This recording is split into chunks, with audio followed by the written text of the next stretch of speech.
Okay, we're going to look at examples 3 and 4. We're going to go over example 3 kind of quickly. It's something that we've talked about before. In example 2, we were looking at displacement. And displacement kind of thinks about the areas above the x-axis that are positive and the areas below the x-axis that are negative, and then you end up with the net result of that, right? So if you have 3 above the x-axis and -5 below the x-axis, then the net displacement is -2. In example 3, we want to find the total distance traveled. So there's different ways to do that. One of the ways to do that uses your calculator, and then the other way to do that splits the integral up into pieces, and then you look at each of the things as a positive. All right, so on the calculator, we would take the integral from 0 to 5, because this is the same function as before, of our velocity function, but notice that we put the velocity function inside of those absolute value symbols. So that's what you see right here, and it can go into your calculator just like that. N_int is a function on a TI-84. On our calculator, it's going to go in looking pretty much like this. Double check this, make sure that you can get this by putting it inside absolute value symbols. You should end up with 42.59.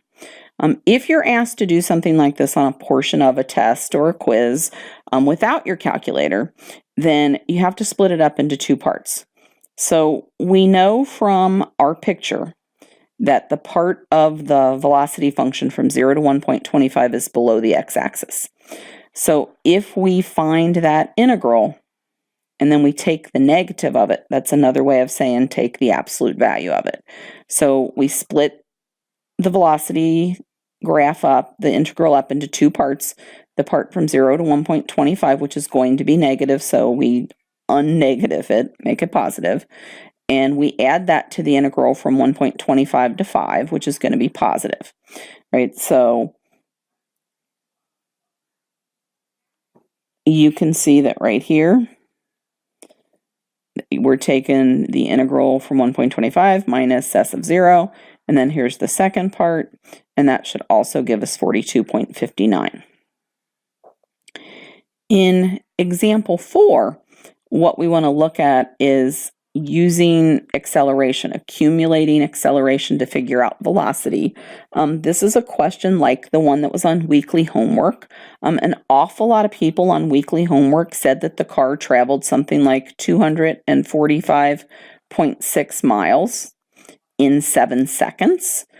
If you take just a minute to think about that, you'll realize why that's really super silly. And it's just about units, right? And so there's just an extra step you're going to have to take at the end. So the question says that a car is moving with an initial velocity of 5 miles per hour.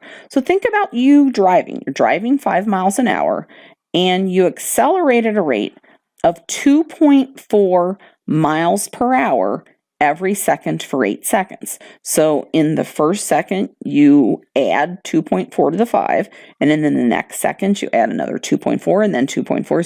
So your velocity keeps increasing. All right. And so remember what we said at the very beginning, that the integral of acceleration is velocity. And so what we want to do to figure out what this increase in velocity is take the integral from 0 to a of t dt. A of t was 2.4 t. So if we use our rule, right, our exponent is 1, so we're going to add 1 to that, and we're going to divide by 2. That's where they end up with a 1.2 t squared, and we're going to integrate that from 0 to 8, which is going to give us the 76.8 miles per hour. Okay, that is the change in velocity.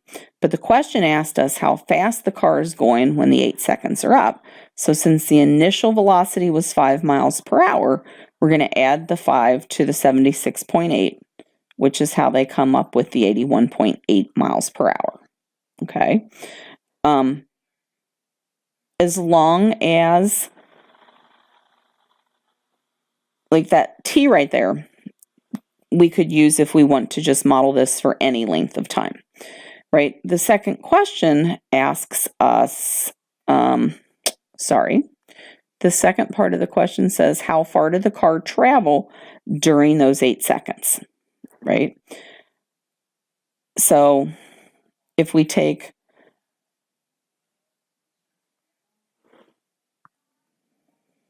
So the second part of the question asked us how far the car traveled. So in the second part of the question, if we take the integral of the absolute value of velocity, we're going to get distance traveled. In this case, if you look at our function 5 plus 1.2 t squared, that's going to be positive everywhere on the interval from 0 to 8. So we don't really have to worry about the absolute value piece of it. The antiderivative of 5 is 5t. The antiderivative of 1.2 t squared is 0.4 t cubed. If we evaluate that from 0 to 8, we get this weird calculation here because we're multiplying something that is miles per hour on the y-axis times seconds on the x-axis, right? Do you see this right here? So if you think about that in terms of units, if you have 244.8 miles per hour times seconds, what we want is miles. The question says how far did it travel? So we're going to replace hours by its equivalent in seconds. 1 hour is 3,600 seconds. So the seconds would cancel, and then 244.8 divided by 3,600 is going to give your answer in miles. And then you won't end up saying that the car went 244.8 miles in 8 seconds, because that would be a crazy car.